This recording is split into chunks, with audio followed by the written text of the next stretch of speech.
Tiles பொங்கி அதுவாக உடையுது. அந்த டைல்ஸ் உடையிறதுக்கு நாங்கள் என்ன பண்ண முடியும்? வெளியே போயிட்டு வேலைக்கு போயிட்டு தான் நிம்மதியாக வர முடியல. சொந்த பந்தங்கள்கிட்ட நிம்மதியாக இருக்க முடியல. ஏன்னா நம்மள்ட்ட நல்லபடியாக பேசிட்டு பின்னாடி குறை சொல்கிறாங்க. சரி, சொந்த பந்தத்தை கூட விடுங்களேன்.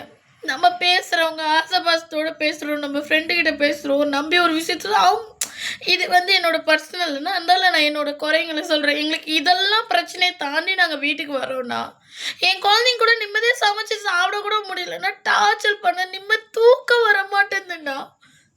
தூக்கமே வர மாட்டேங்குது. 25 வயசுல என் கணவனை இழந்தேன். இப்போ 28 வயசு தொடங்கிடுச்சு. இது ஒரு இழந்த வலியோட நான் நிறைய வலி அனுபவிச்சிட்ருக்கேன். பிறந்ததுலேருந்து இப்போ வரையும் வலியை மட்டும்தான் பார்க்குறேண்ணா. பொண்ணாக பிறந்தா வேறு எதுவுமே இல்லையா? பொண்ணாக பிறந்தா காப்பத்துக்கு மட்டும்தான் பொண்ணுங்களா? எல்லாம் தப்பாக தான் வச்சு எங்களை மாதிரி பொண்ணுங்களே எங்களை தப்பாக பேசுகிறாங்களேண்ணா. என்கிட்ட யார்கிட்ட சொல்கிறதுனே தெரியல. எனக்கு நிறைய பிரச்சனை இருக்குண்ணா, நிறைய கடன் இருக்குது. நான் அந்த கடத்தை அடைக்கிறதுக்காக நான் ஓடுவேண்ணா.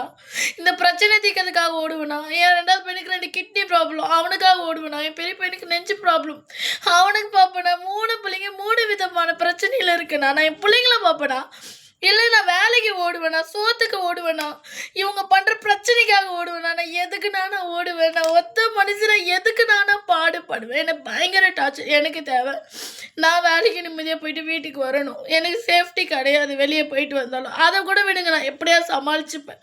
வீட்டுக்கு வந்தால் இந்த மாதிரி ஹவுஸ்னர் என்ன மாதிரி நிறைய பெண்கள் கஷ்டப்பட்டுட்டு இருக்காங்க. எல்லா பெண்ணுக்குமே நியாயம் வேணும். இந்த மாதிரி ஹவுஸ்னர் இந்த மாதிரி ரூல்ஸ் போடக்கூடாது. புதுசாக ஏதோ ரூல்ஸ் எடுத்துகிட்டு வாங்கண்ணா எங்களுக்காக. இந்த மாதிரி தண்ணியெல்லாம் ரொம்ப கொடுமையான தண்ணிண்ணா. என்னால் முடியல. ஒரு நாளைக்கு 100 ரூபாய்க்கு தண்ணிக்கு அநியாயம் ஆகுதுண்ணா. அதில் தான்